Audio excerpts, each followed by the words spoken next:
Hi guys. Before we proceed to this video, we've got something very important to share with you. Neoliberalism, Inequality and Authoritarianism by Professor John V. Kofis is available for purchase. You can order it directly from the publisher Little French eBooks or through Amazon. Hello. It is rather ironic that the no-war president who claimed that he would end the war between Russia and Ukraine in a day has not ended that war. The genocide campaign of Israel against Gaza has ended despite the ongoing Israeli hits in Gaza. It looks like we have to be optimistic. It looks like it will hold, although there is a lot to be said about the terms of the ceasefire in that agreement. At least there are no people being slaughtered and starving to death in Gaza. However, the no-war president, the president who wanted the Nobel Prize, and a number of people nominated him and wanted him to get the Nobel Prize for Peace in 2025, has actually been engaged in an undeclared war, according to the Democratic senators in the United States, against Venezuela since August of 2025, and that's ongoing. Now, on the surface, it seems, and officially, of course, that the United States is concerned about Venezuelan drug trafficking and drug cartels, which, according to the State Department, such have been declared terrorist organizations. So the US gives itself license to engage in what used to be called in the 19th century all the way down to the CIA coup of 1954 in Guatemala, gunboat diplomacy. That is, being the policeman of the Caribbean and, in fact, the entire Western Hemisphere. On the surface, okay, there is this issue of Venezuelan vessels that are being hit by the United States and people killed. At the very least, the last I looked, 37. There may be the number may be higher than that. They're drugs. They're running drugs. However, the United Nations Assistant Secretary General has publicly stated that the United States has not offered any evidence to prove its claim. Latin American governments have asked for such evidence. The United States government has not come forward with any evidence. A number of members of the United Nations General Assembly and Security Council have argued that the United States, if the United States is genuinely interested in combating narco trafficking in the Western Hemisphere, drug trafficking emanating from Venezuela, let's say, although, by the way, as I invite you to take a look at the lengthy and analytical video on this topic on the renewal of the Monroe Doctrine in the Western Hemisphere that the United States is trying to impose under President Trump, as we will see in that video, the fact is that Venezuela is not among the top countries for drug trafficking. In fact, it's not even close. Be that as it may, this is the claim of the United States. When asked to provide evidence, the United States doesn't have any. Now, countries, like I said, the United Nations member countries have said, including allies of the United States, that this is an issue to be settled if the United States is genuinely concerned, collectively by the United Nations through multilateral action, not unilaterally through gunboat diplomacy. Okay? Now, the question, of course, becomes, why has the United States been targeting specifically Venezuela? Since 1999, Venezuela had a regime, a center-leftist regime, first of Hugo Chavez and then Nicolas Maduro, who succeeded him. So that's a long time. That's 26 years and counting for Venezuela to have a regime adamantly that the United States adamantly opposes. The United States is adamantly against that regime. It seems there are reports, and certainly from Latin America, including, of course, Maduro, but there are reports from Latin America, but also independent press claiming that this is a regime change operation, considering the United States has authorized the CIA to carry out covert operations inside Venezuela and to get rid of this regime. Like I said, Hugo Chavez from 99 to 2013 or 14, I believe.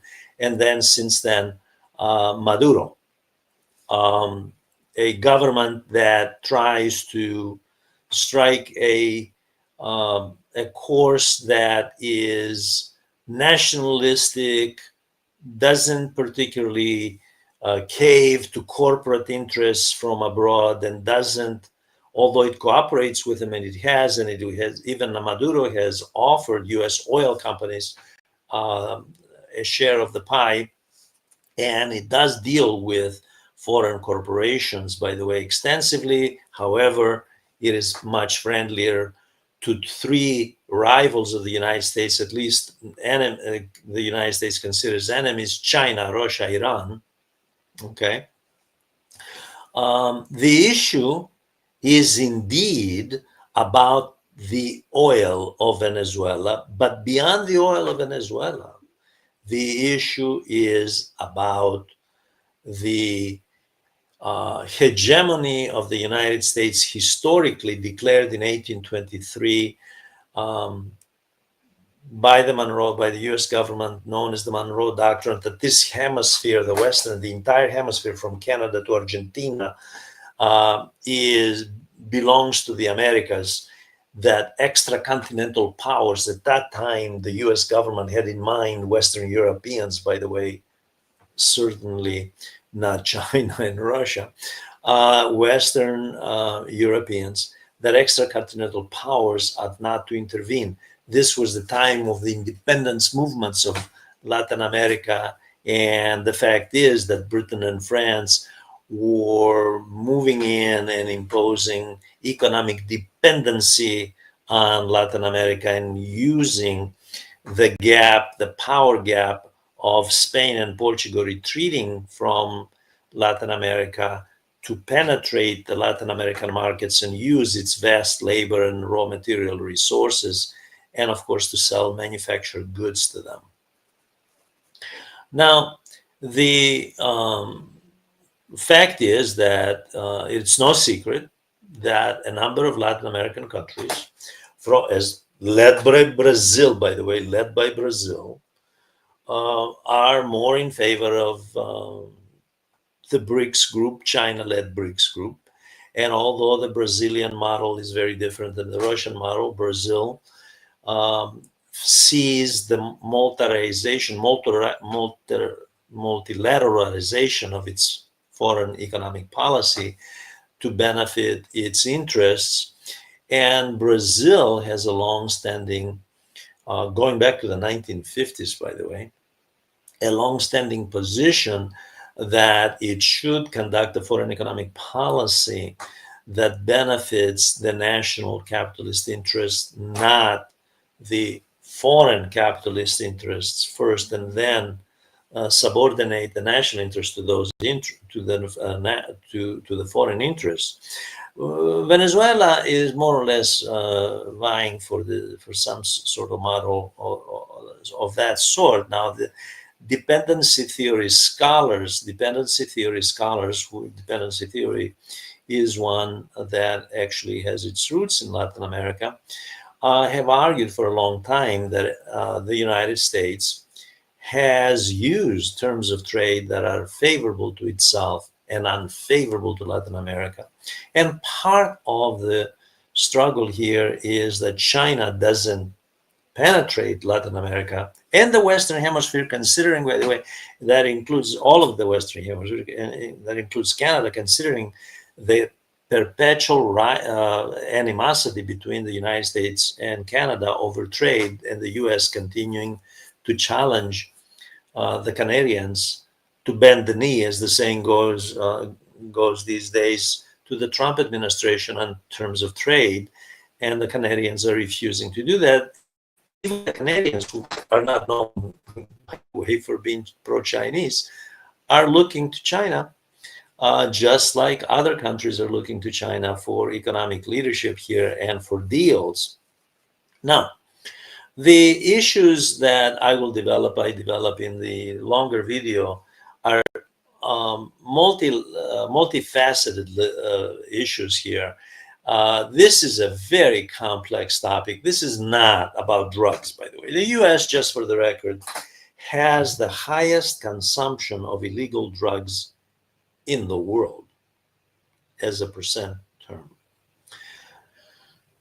That's fact one. Fact two, if the U.S. government were interested, this has nothing to do with Trump, by the way. Trump didn't create this. He's just pursuing nor is the criticism, by the way, I want to make sure that I'm clear on this issue.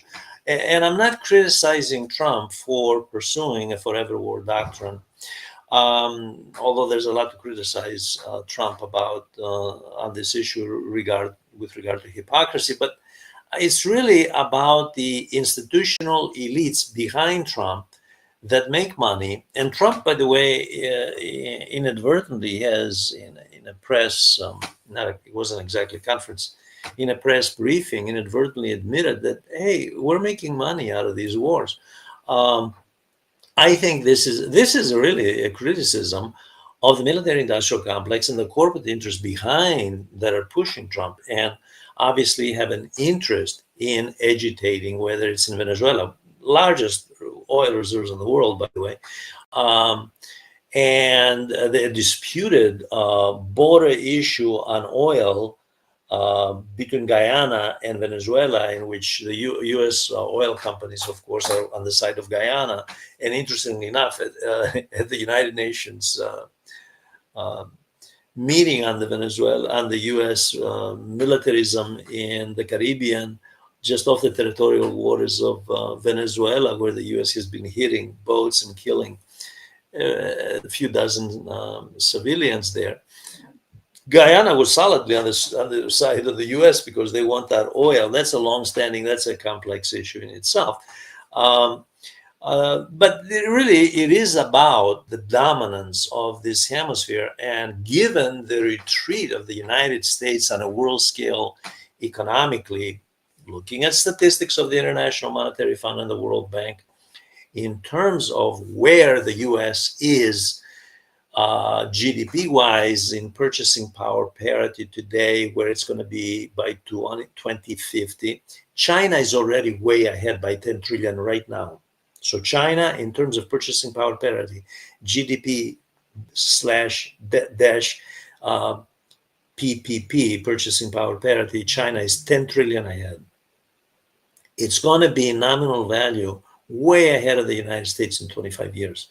The U.S. knows that. Everybody knows that. If the IMF and the World Bank and Goldman Sachs know that, the U.S. government knows that. And this is another fight. I hate to use the analogy of Germany and Great Britain and England in the 19th century, from the time that Otto von Bismarck left the government as chancellor in 1890, all the way to the outbreak of World War I. But this is a situation not that different. So this is a war of a war of imperialism to carve out market share on a world scale. And it's not Venezuela, it's just a pretext. And it is intended to send a signal to Colombia, neighboring Colombia, that apparently there is a regime that has a regime not that different from Maduro, and also to Mexico, which, by the way, just for the record, is the #1 illicit drug supplier to the United States. It's not Venezuela. Anyway, I invite you to please take a look at the longer video, write comments, ask questions, and by all means join this channel. And I thank you for watching. Thank you very much.